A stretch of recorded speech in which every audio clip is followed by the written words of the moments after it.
Alright, so anyways, that got screwed up somehow or another. I hit a button on my phone, which I hate. So, what I was trying to say... So this is part 2. If you haven't seen part 1, go back and see it. I'm not going to try to put these together. I was going to, but it's a lot of work. I don't have time.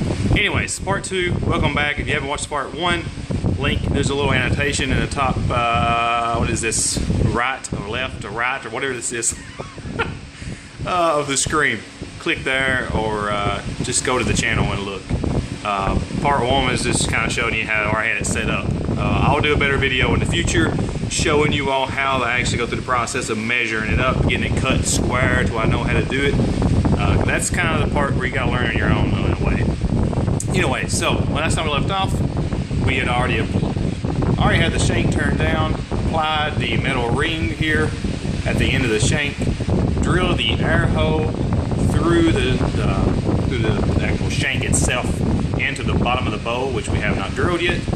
This is going to be the drill bit in which I am drilling for the mortise where the tinning goes in. I've already got it marked here, as you can see at the tip of my finger with a pencil right there.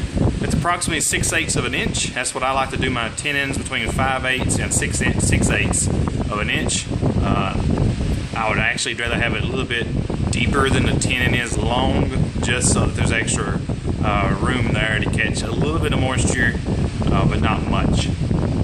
Sometimes I do them differently, just based on how I want to do it.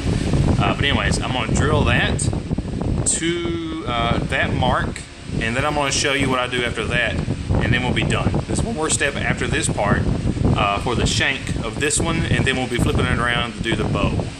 And again, I have new bits from a good gentleman, and I will be glad to post anything he wants me to post as far as that goes. If he's interested, if he would like to make these for people in the future, if they work good. So yeah, be right back. Alright, so, not hit the buttons, not cover up the screen.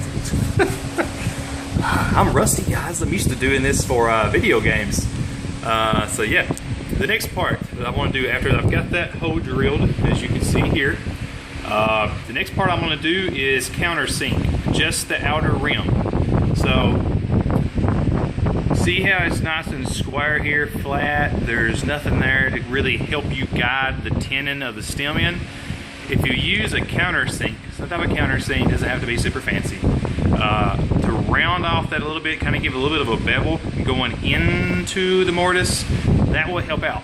It actually gives a little bit, it's easier to get the tenon started to go in, and I think it gives a better fit. So here we go.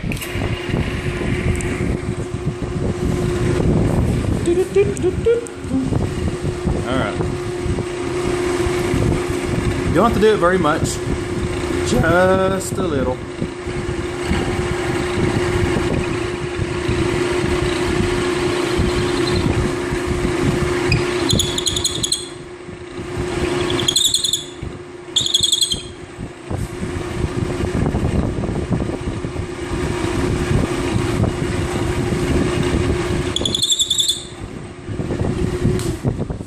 That should be perfect.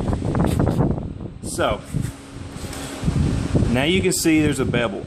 Now that bevel does help quite a daggone bit. It really helps the tenon to fit in there easier. It kind of gives it a nice little ramp, kind of the idea to go into the mortise on the shank.